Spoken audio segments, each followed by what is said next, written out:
Hi everyone, welcome to UG entrance examination by the 24/7। आप सभी लोग का 24/7 के चैनल पर बहुत बहुत बहुत सारा स्वागत है।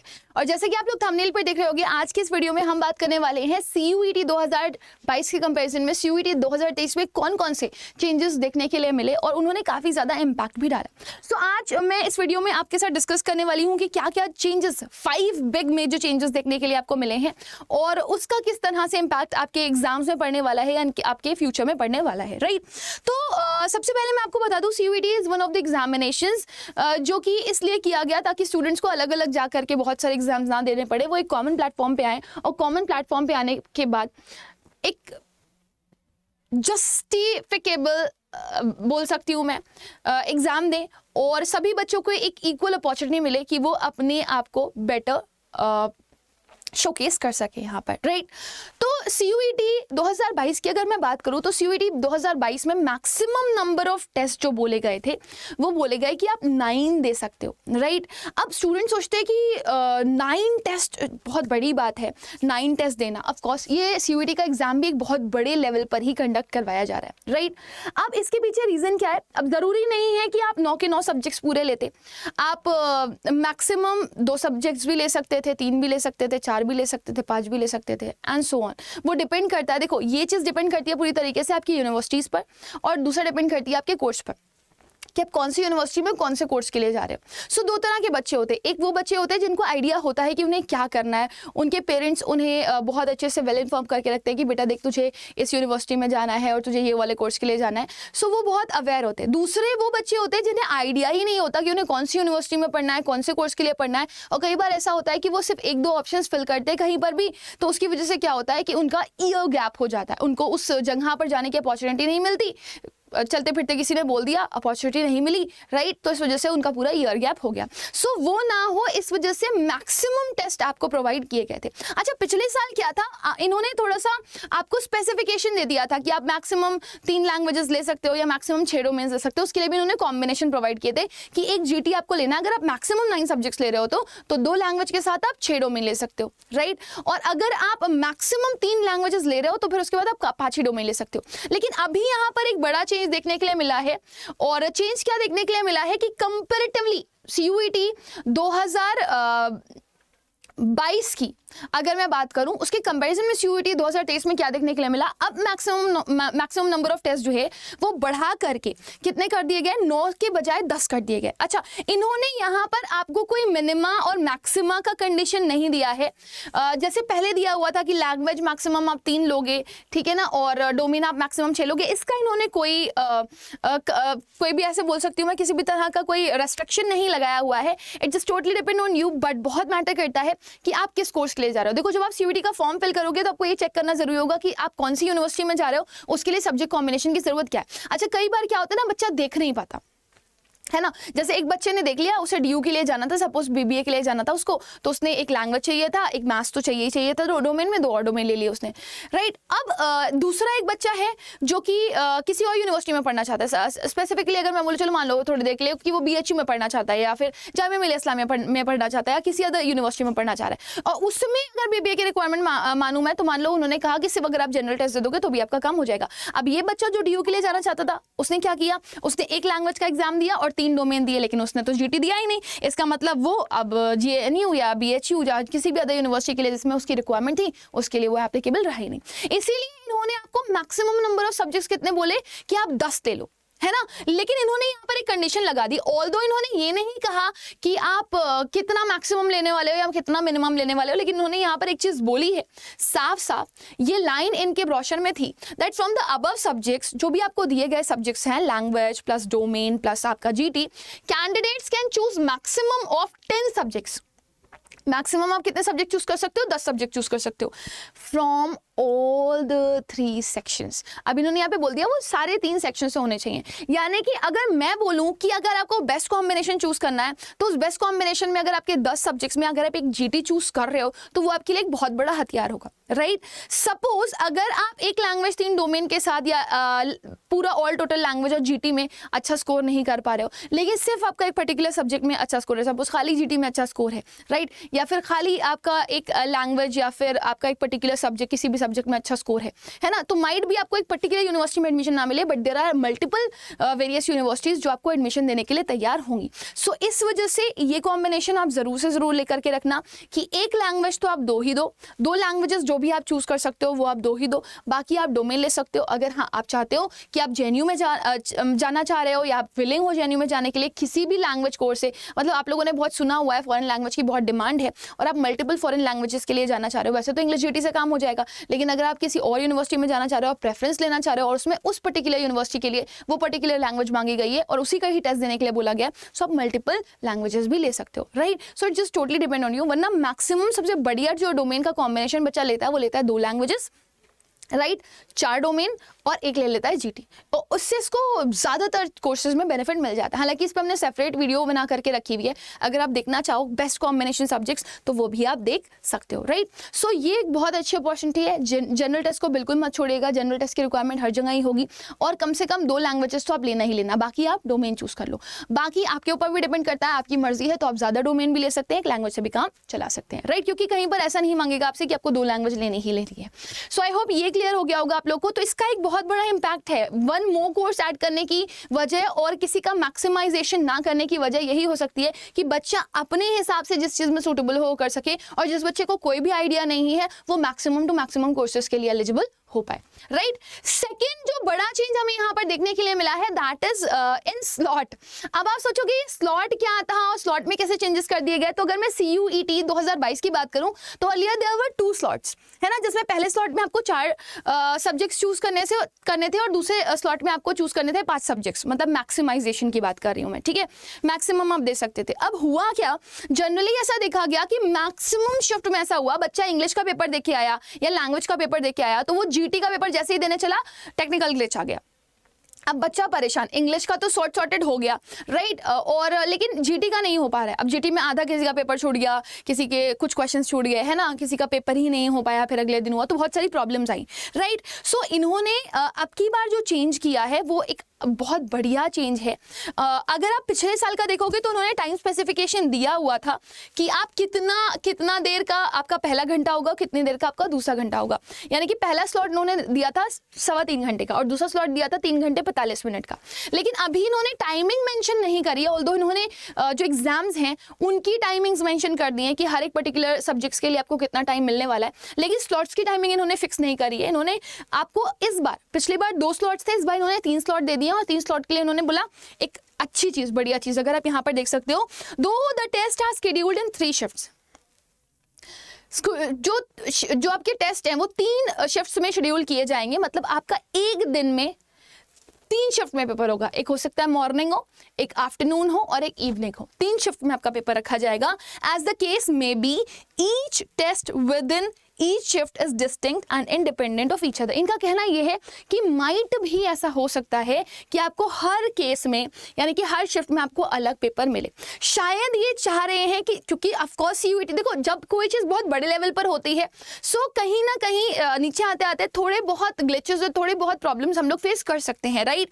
एंड ऑफकोर्स क्योंकि CUET 2022 पहली बार था तो हम लोगों ने बहुत सारी प्रॉब्लम्स फेस करी थी, बट CUET 2023 को बेटर तरीके से कंडक्ट करवाने के लिए उन्होंने ये चीज़ बोली है कि हो सकता है कि हम हर एक शिफ्ट का एक अलग एग्जाम का शेड्यूल करें, माइट भी एक में लैंग्वेज हो, एक में जीटी हो और बाद में एक में डोमेन करवा रहे। अच्छा, अब जिस बच्चे ने 10 सब्जेक्ट्स लिए हैं उसका क्या उसका एक ही दिन में पेपर हो जाएगा, right. So this will be notified बाद में, लेकिन माइट भी पॉसिबल कि हो सकता है कि आपके 10 पेपर आपको एक दिन में तो पॉसिबिलिटी बहुत कम है देने के लिए, लेकिन 2 या 3 दिन में कंप्लीट हो जाएंगे। सो माइट भी एक आपका पहले पढ़ाओ और एक हफ्ते बाद लगाओ, है ना। सो इट डिपेंड्स, वो जब आपका एडमिट कार्ड आएगा तो आपको खुद ही आइडिया लग जाएगा और ये इंटीमेशन भी दे देंगे कि कौन सा स्लॉट कितने टाइमिंग का होने वाला है, तो उससे भी हमें काफ़ी हद तक एक आइडिया मिल जाएगा कि हमें किस पेपर के लिए या किस स्लॉट में कितनी देर तक बैठना पड़ेगा, है ना। तो बहुत सारी प्रॉब्लम्स देखते हुए इन्होंने ये बहुत सोच समझ करके निकाला है और इसका बहुत ही फायदा होने वाला भी है, राइट ना। अब हम आगे बढ़ेंगे और अगला पॉइंट देखेंगे जो कि एक्चुअली इंपॉर्टेंट है और वो है द फीस स्ट्रक्चर।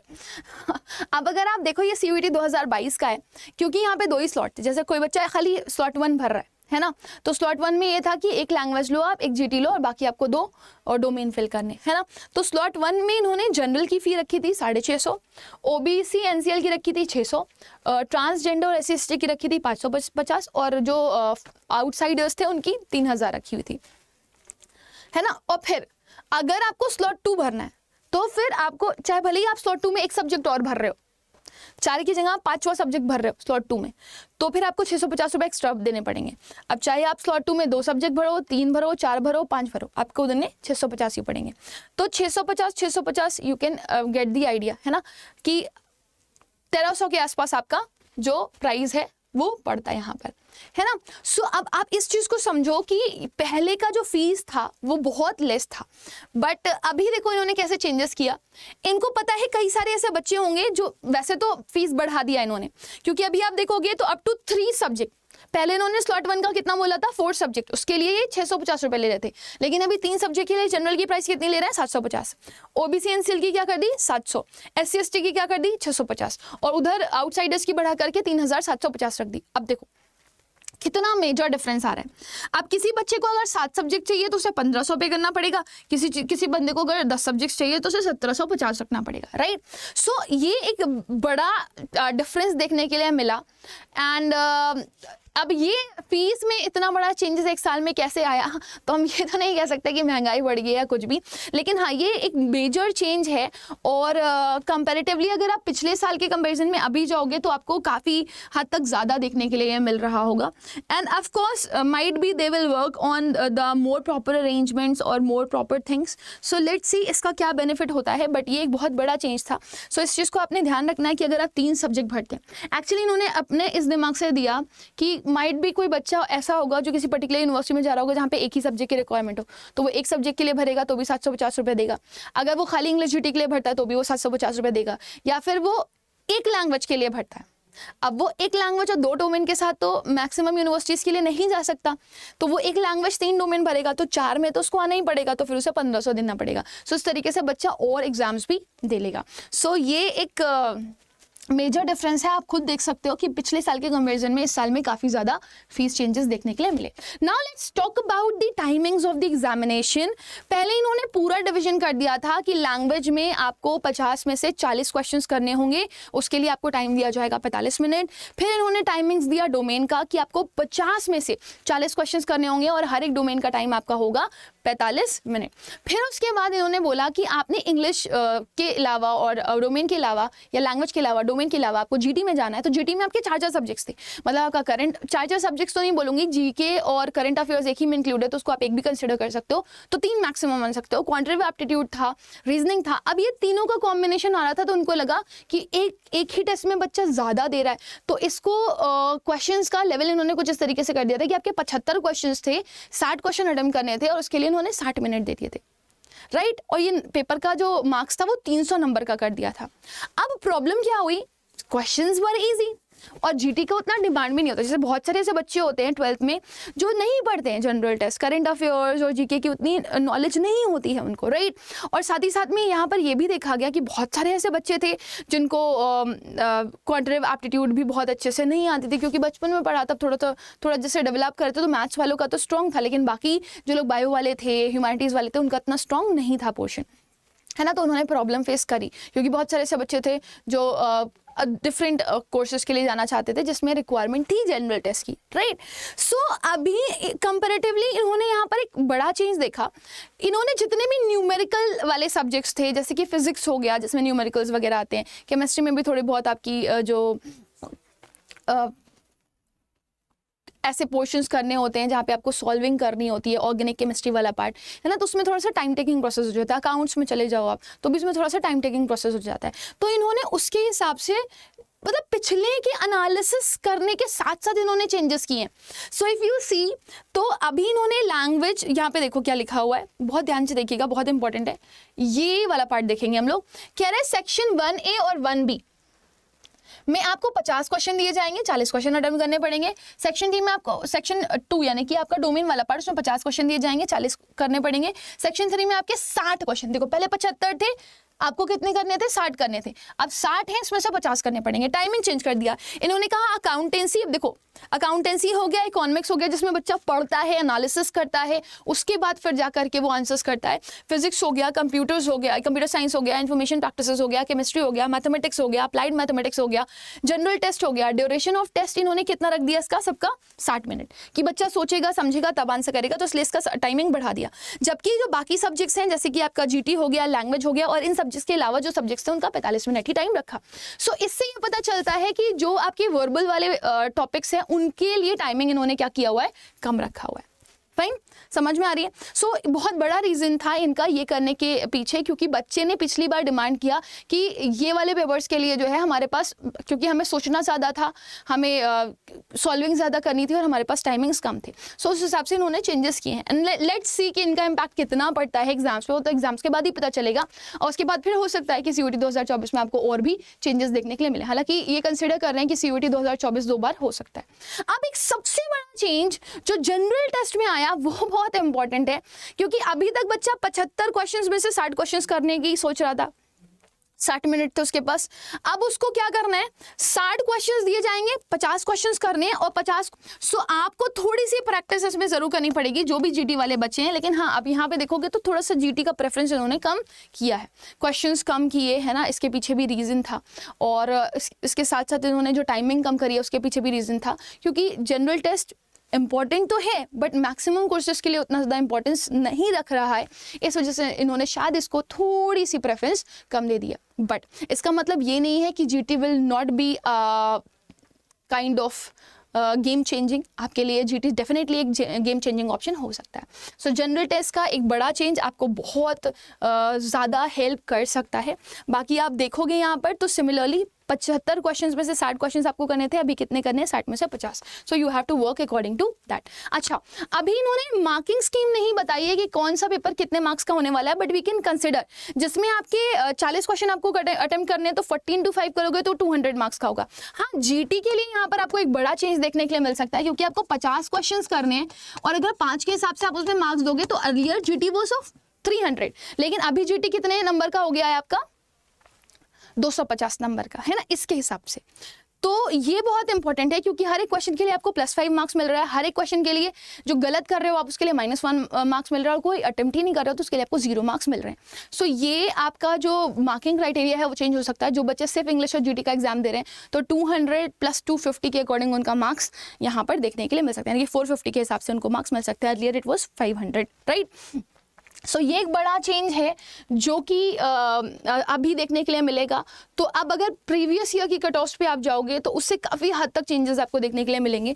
तो अब जो आपके मार्क्स आएंगे वो 450 में से मिलेंगे आपको, या जो भी कॉम्बिनेशन आप दोगे तो जीटी का मार्क्स उसमें 250 के हिसाब से ऐड होगा, right. So I hope this is quite clear to everybody guys. तो ये सारे चेंजेस बहुत ज़रूरी थे आप लोगों के लिए होना, क्योंकि कहीं ना कहीं प्रीवियस एनालिसिस के हिसाब से ही किए गए थे, और इस चीज़ का बहुत बड़ा इम्पैक्ट भी ऑफकोर्स देखने के लिए मिलेगा। लेकिन एक बार एग्जाम होने के बाद हम ज़्यादा अच्छे से एक एग्जाम मतलब एक एग्जाम का एक शिफ्ट भी हो जाती है, तो भी हमें काफ़ी सारी आइडियाज़ मिल सकते हैं कि बच्चों के क्या रिव्यूज़ आते हैं, राइट। बाकी आप इसके हिसाब से वर्क करना शुरू कर दीजिए, ज़्यादा से ज़्यादा मॉक टेस्ट दीजिए, मॉक टेस्ट आपको काफ़ी हेल्प करेगा to improve your speed and accuracy.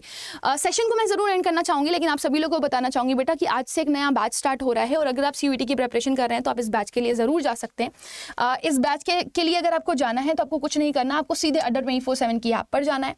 जैसे ही आप अडर 24/7 की ऐप पर जाएंगे you will get your course. लेकिन कहाँ पे मिलेगा, अगर आपने अपना कोर्स सिलेक्ट नहीं किया है तो आपको नहीं मिल पाएगा। आप अंडरग्रेड एग्जाम में जाएं, CUET में जाएं, आपके पास आर्ट्स का ऑप्शन है, और यहाँ पर आपके पास एक बैच है जिसका नाम है डेल्टा 2.0, राइट। आप इस पे सीधे जाएंगे, इसमें आपको live sessions, recorded sessions, doubt sessions, counselling sessions, इसके अलावा ebooks to practise a lot वो मिल जाएगा आपको, और साथ ही साथ में आपको यहाँ पर मॉक टेस्ट जो भी मैं आपके साथ डिस्कस कर रही थी वो मिल जाएंगे, जिससे आपकी स्पीड और एक्यूरेसी बढ़ सकती है। सो जैसे ही आप ये कोड यूज करेंगे Y484 you will get the maximum discount. So बस इतना ही बोलना चाहूंगी, work hard and do not waste your time, because आपको भी पता है टाइम लेस है, और आपका मई की एंड तक एग्जाम होने वाला है।